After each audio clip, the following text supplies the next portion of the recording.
sure to check out some of the other participating servers to ensure a fair vote. Voting will close on September 3rd at 8 p.m. Eastern Standard Time, God's time zone, and winners will be revealed at the closing awards ceremony on September 4th. Remember, this vote isn't just for the server, it's for America. Fund me your tax dollars. Do we have any more questions? Mr. President, what does this mean for foreign relations? I have no idea what she just said. I'm not bilingual. But do you have any more information about Ewan's death? Yeah, it was a bit of a cut and dry OSHA violation. It was a slip and fall. There was an electrical cord left out. He tripped on it and he fell and he's now no longer with us. There's no murder out there. I'm the president. I wouldn't lie about something like that. That's all I got. Thank you, everybody. God bless and have a beautiful rest of your time at CoasterCon 2023.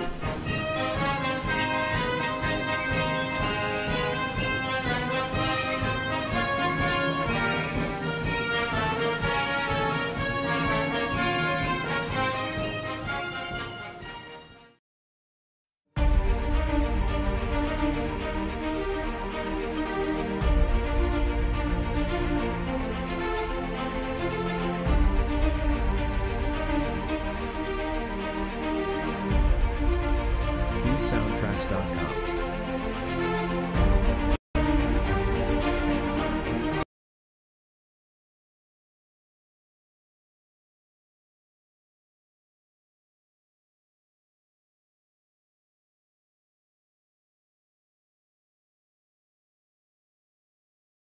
For example, we could have gone all out with flashy visuals, catchy jingles, and a YouTuber endorsement. But no, that's just not our style. Instead, we decided to save some cash on this ad and put it right where it matters. Because let's be honest, who needs a fancy ad when you can have top-notch plugins, find your new favorite server, or get hosting that'll make your Minecraft projects shine? Oh, I guess there was a little money left over. And it's gone. Craftaro.com.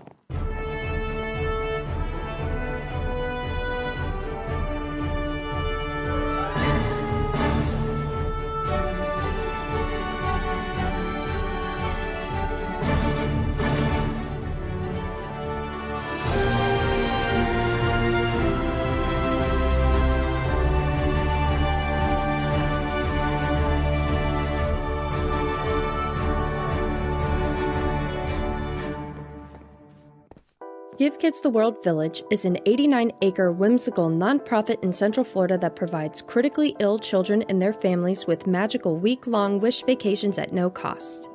Every Wish family is treated to transportation, accommodations, donated theme park tickets, all meals and snacks, nightly entertainment, daily gifts, and more.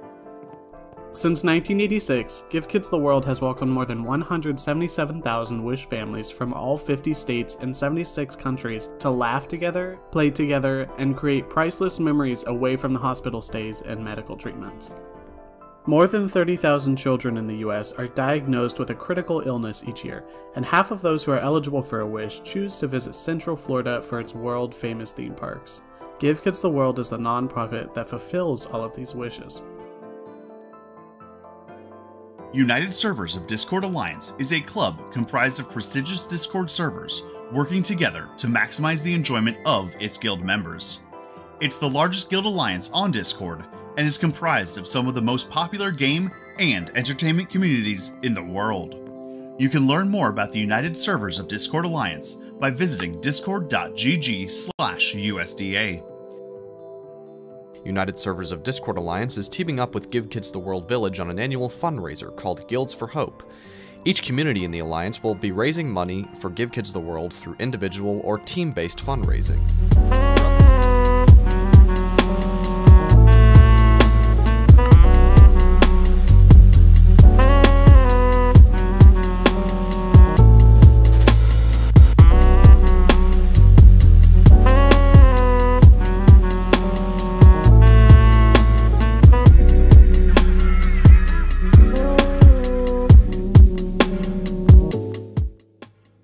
Hello everyone, welcome back. We are currently at the panel stage to introduce Frozen. He's going to be doing the Building Custom Parks panel. I've got two questions for you, Frozen, before we begin. Number one, what is your most recent Minecraft theme park project? Well, You know, there's this project that I worked on recently. I don't know if you've heard of it. It's called CoasterCon. I did a few things for it. It was pretty interesting. Cool. You know, I learned a lot from that project. It was fun time. Cool. And my other question to you is your favourite food pickles, yes or no? I think my relationship with pickles is a dense and complex one. But I would say it's a good 6 out of 10. Great. Okay. Well, welcome Frozen Slime to the stage. It is time for Building Custom Parks, the panel. Alright. Welcome everyone. I am Frozen Slime 101, otherwise known in some circles as the Goblin. Now I would like all of you for coming to this panel to refer to me by the Goblin every time you see me in the future. So, my background within this community has been in custom parks. I worked on KW6 Craft, I worked on Expedition Isles, and Megacraft, among a few others. They're less important. Of course, I'm sure many of you are familiar with Disney recreations, one-to-one servers, even custom Disney or Universal. And these servers have their merits. I enjoy them, I think we all do. And there's a reason that they're popular. However, for me, as far as my preferences for what I like to work on, I've always been into custom, fully original ideas in the Minecraft community. And that's what inspired me to go try to do this in real life. I'm going to try to go to college with the goal of getting into the theme park industry. It's something for me that I've become so passionate about that I actually want to try to pursue it as a career. So as far as my inspirations in this community, I first logged on to KW6 Craft in, I think, August of 2020. And that server, I got on there and I just lambasted everything. All of the rides. I thought, wow, these are so terrible, except for a couple. But what stuck with me then and still sticks with me now with KW6 Craft was the unique character of it all. And the fact that they were trying to do something original, not springboard off of a pre-existing story, and just these simple ideas that were built upon each other to create what, in the end, ended up being rides that connected to each other, these interwoven stories. That's why I found to be so interesting with KW6 Craft. Another server that I'm sure many of you know of, Craft Venture, has inspired me a lot. I joined that server 2021, and ever since I first went there, their rides, specifically, I like Alpha Dara or Creeper Canyon Railroad. What I like about those is that they use the aesthetics, the scenes, the music, all of those to create a sense of adventure. So, kind of getting into the way I go about designing custom parks.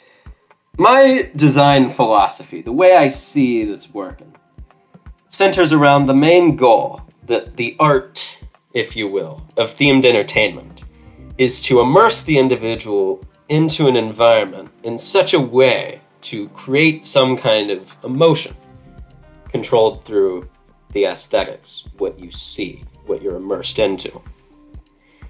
There are other aspects to it, such as story, but that's not the primary strength of doing themed entertainment as an art form compared to, say, a movie, where story is more at the forefront, although the two share similarities, like set design, for instance. And for me, aesthetic and feeling, just that simple power of emotion, that's what I like to focus most on in art, and that's why I gravitate towards themed entertainment so much. So, what do I mean by this? This all sounds like a ton of deep whatever. Well, I'd like to use the real-life example of Disney's Tower of Terror, which I'm sure many of y'all have heard of, in order to illustrate my point.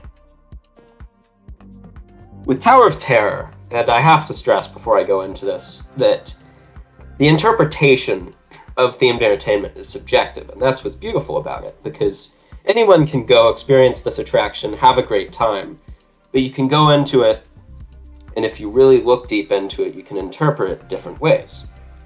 In my case, the way I see Tower of Terror, you walk up down Sunset Boulevard, and you see this massive 200-foot, mostly, 199, facade.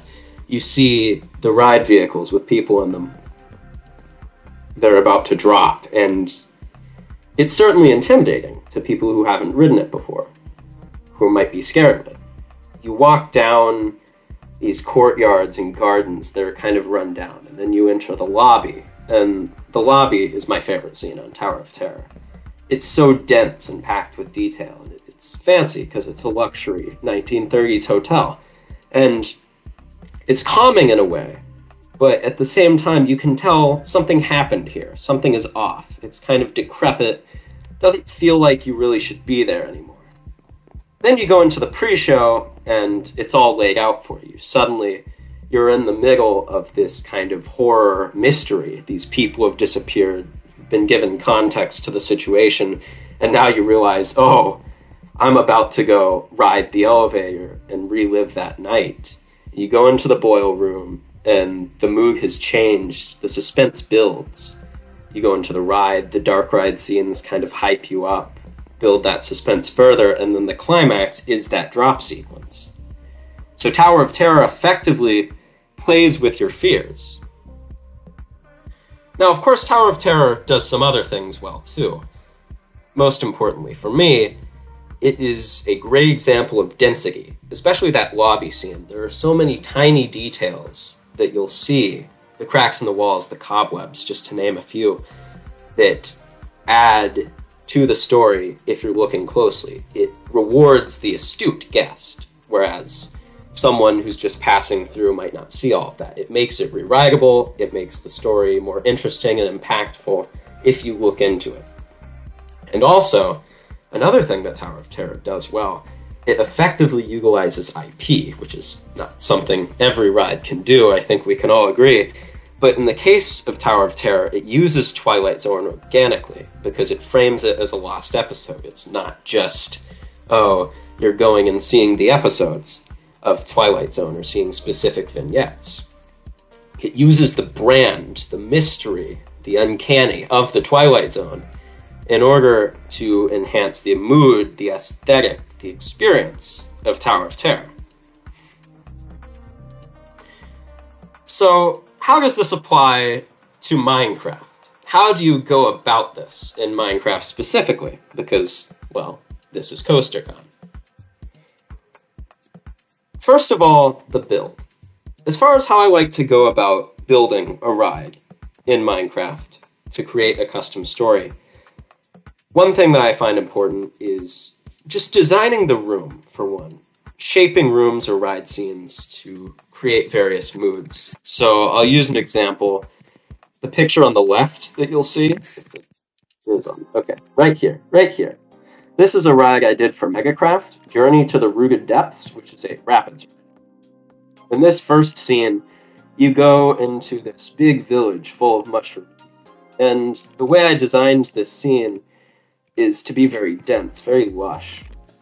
So you get that aesthetic whimsy, all the things happening around you, that magical feel, and you have the density of just various small buildings going out into the horizon. I use forced perspective in this scene. That's one thing that's important if you want to utilize it in Minecraft, building smaller, further away. It works very effectively in certain situations. And also creating what I call camera angles, just creating a shot, lining up the build in a certain way so that from a certain view, it can really accentuate the scene, accentuate the mood of it.